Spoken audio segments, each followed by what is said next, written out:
Aneka produk kerajinan dari bahan limbah berbentuk bangun ruang. Berikut ini dijelaskan beberapa produk kerajinan dari bahan limbah berbentuk bangun ruang. A. Kerajinan dari limbah bunga kering. Limbah bunga kering dapat dimanfaatkan untuk karya kerajinan yang sangat indah.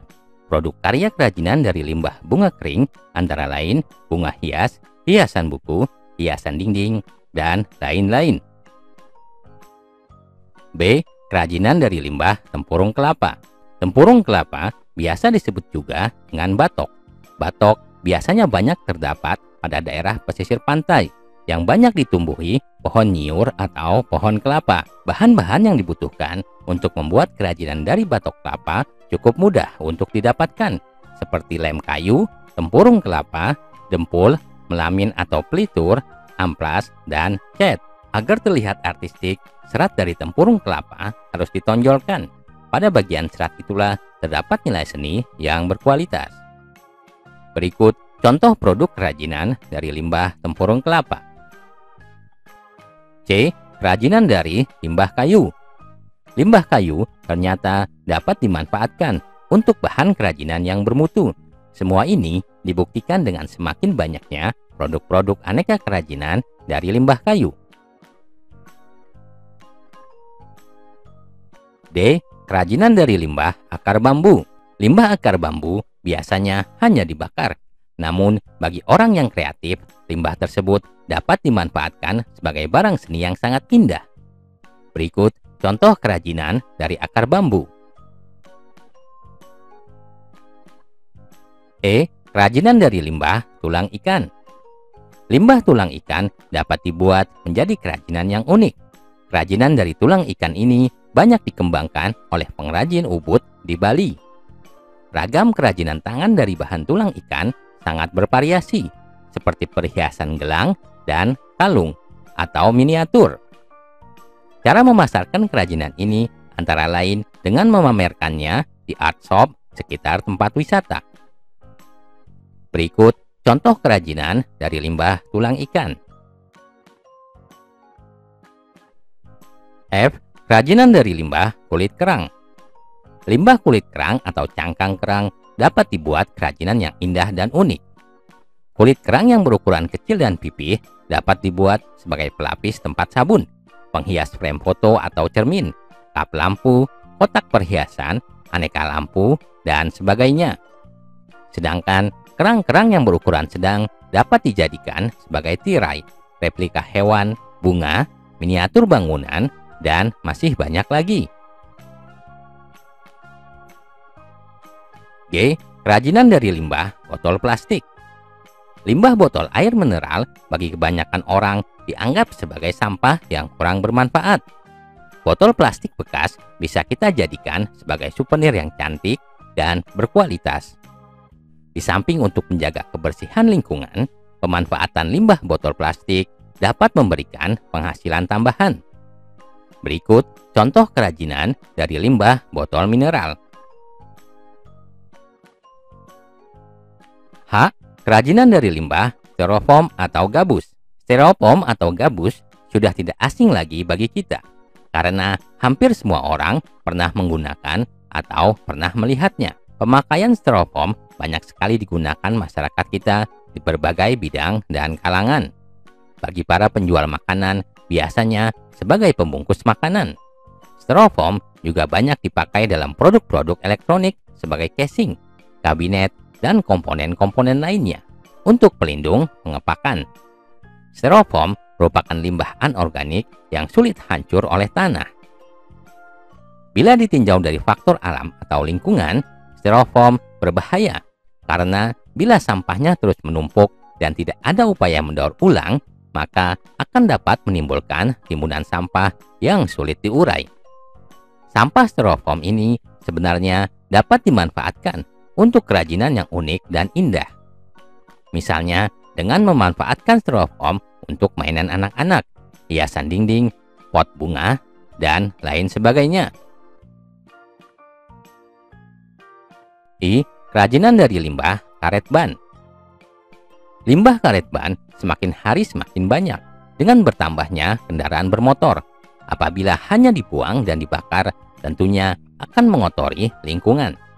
Limbah karet ban dapat dimanfaatkan untuk produk kerajinan yang unik dan indah.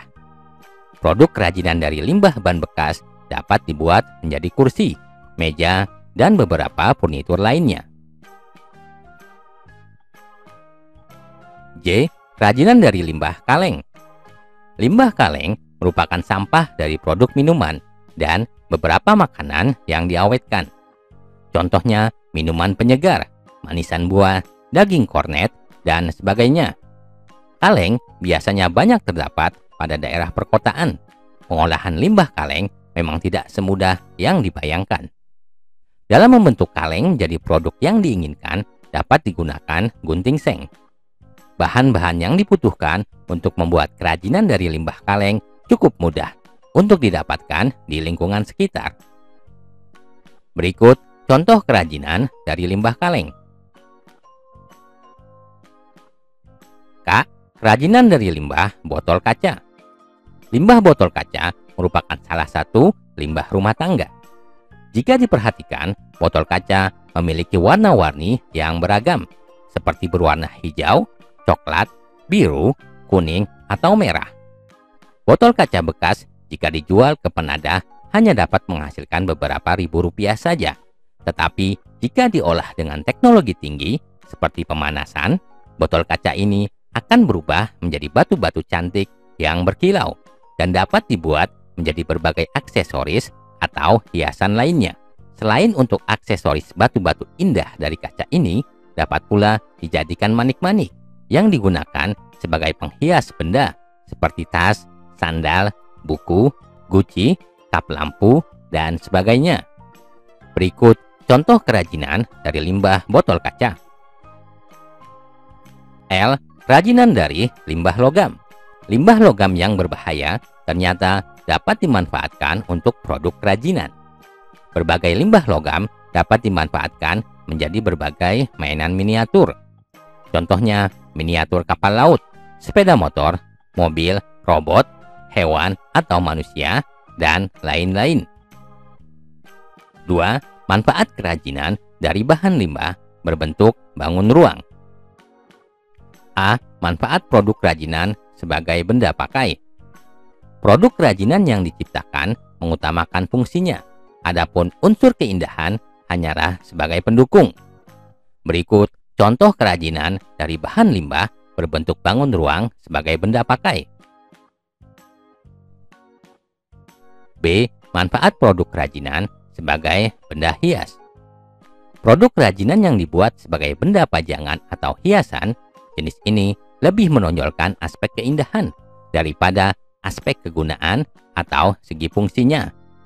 Berikut contoh kerajinan dari limbah berbentuk bangun ruang yang berfungsi sebagai benda hias.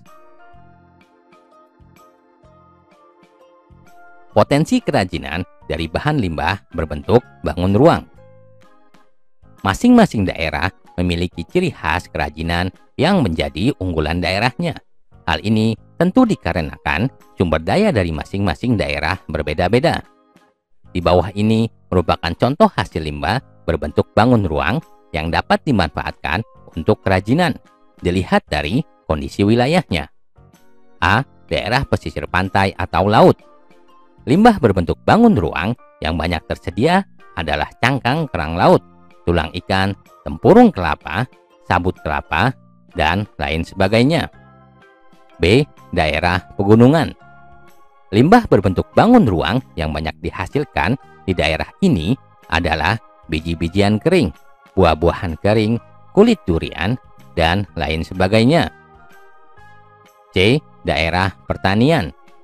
Limbah berbentuk bangun ruang yang didapat pada daerah ini adalah biji-bijian kering, bunga kering, kulit pohon kering, dan lain sebagainya. D.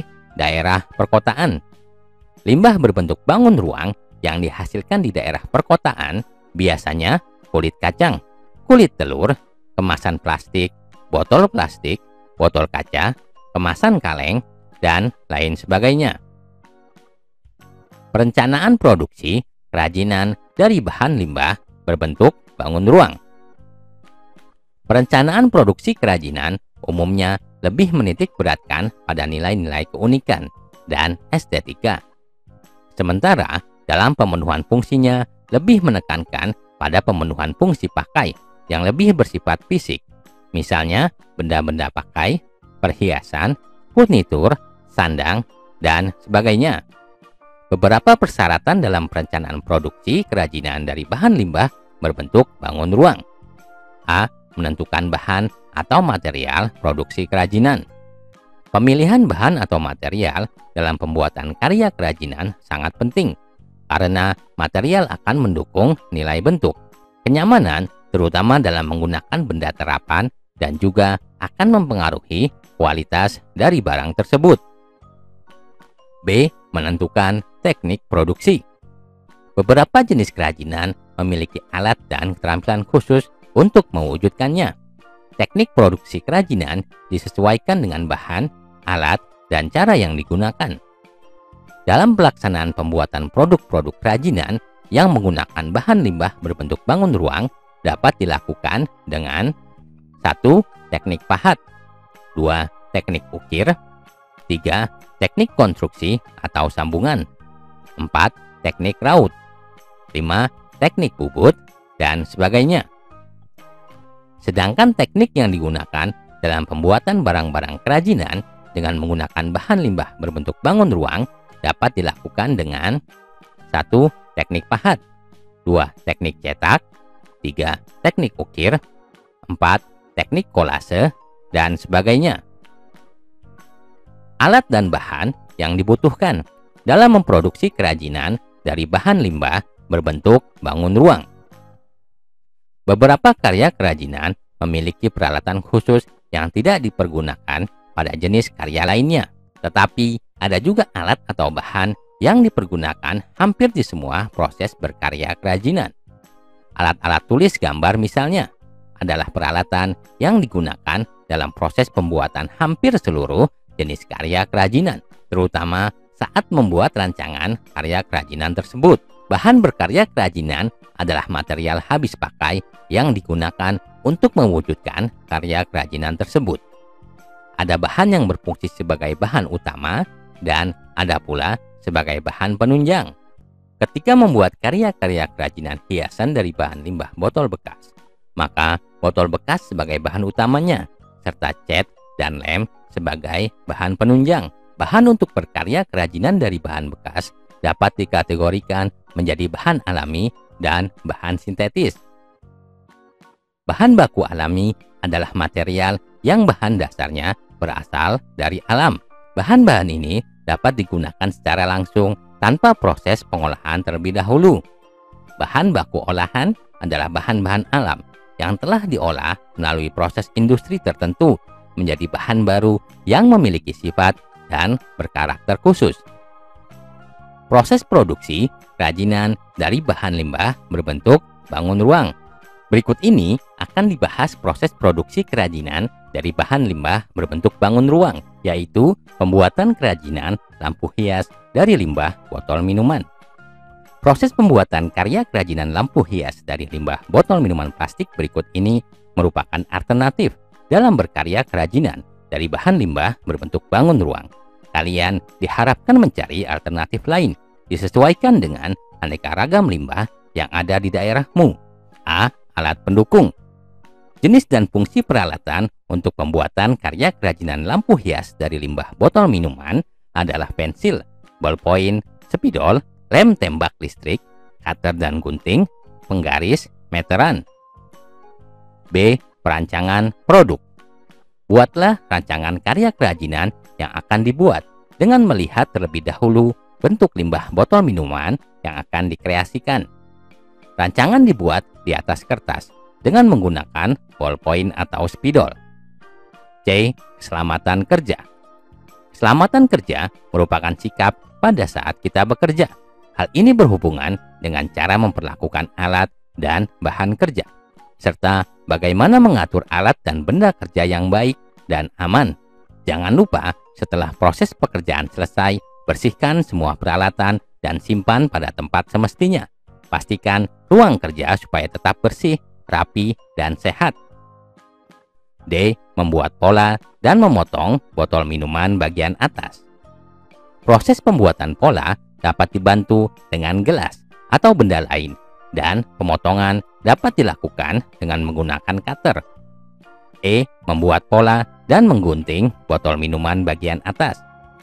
Proses pembuatan pola dapat langsung digambar pada botol dan pembentukan dapat dilakukan dengan menggunakan gunting sesuai dengan pola yang telah dibuat. F. Membuat pola dan memotong botol minuman bagian bawah. Proses pembuatan pola dan pemotongan botol minuman bagian bawah dapat dilakukan dengan menggunakan cutter. G. Membuat pola dan membentuk hiasan. Proses pembuatan pola dan membentuk hiasan dapat dilakukan dengan menggunakan gunting sesuai pola yang telah dirancang.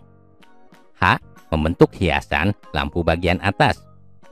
Proses pembentukan hiasan diawali dengan melipat hasil guntingan sesuai rancangan yang telah dibuat sehingga menghasilkan karya.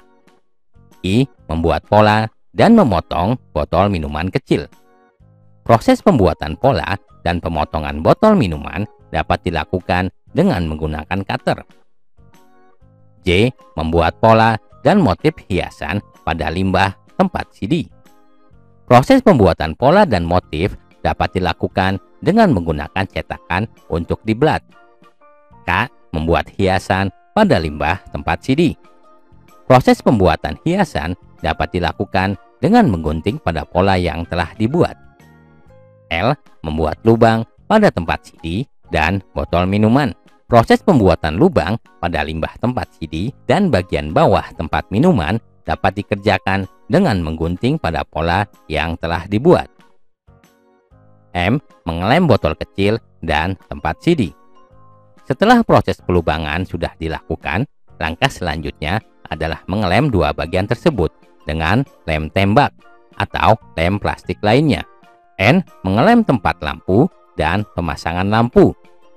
Setelah membuat tempat lampu bagian bawah selesai, kemudian memasang tempat lampu dan memasang lampu. O. Pengecatan hiasan lampu bagian bawah. Setelah hiasan lampu bagian bawah sudah sesuai rancangan, maka langkah selanjutnya adalah mengecat hiasan lampu tersebut dengan menggunakan cat semprot atau cat lainnya. P. Pengecatan hiasan lampu bagian bawah. Setelah hiasan lampu bagian bawah sudah sesuai rancangan, maka langkah selanjutnya adalah mengecat hiasan lampu tersebut dengan menggunakan cat semprot atau cat lainnya. Hasil pengecatan untuk hiasan lampu. Berikut ini adalah hasil pengecatan hiasan lampu. Selanjutnya, penggabungan hiasan lampu bagian atas dan bagian bawah. Penggabungan hiasan dapat dilakukan dengan menempelkan masing-masing ujung hiasan dengan isolasi bulak-balik atau menggunakan lem. Hasil akhir hiasan lampu dari limbah botol minuman. Berikut ini merupakan hasil akhir kreativitas hiasan lampu dari limbah minuman. Pemanfaatan kerajinan hiasan lampu. Berikut ini merupakan pemanfaatan hiasan lampu yang sudah dinyalakan.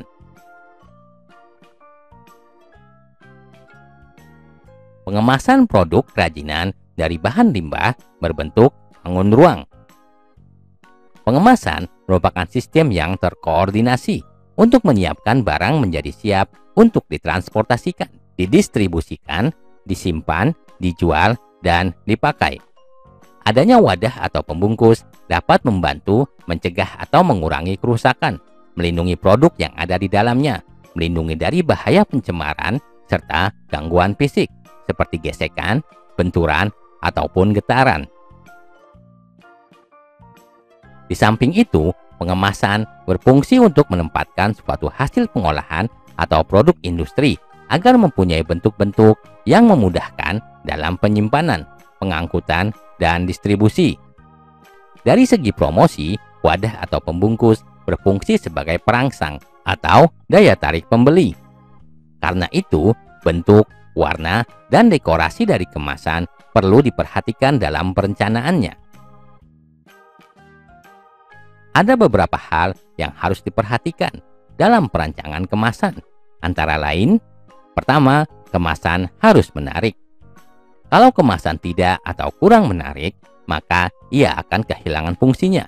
Karena suatu produk harus bersaing dengan berpuluh-puluh produk lainnya dalam kategori yang sama di tempat penjualan.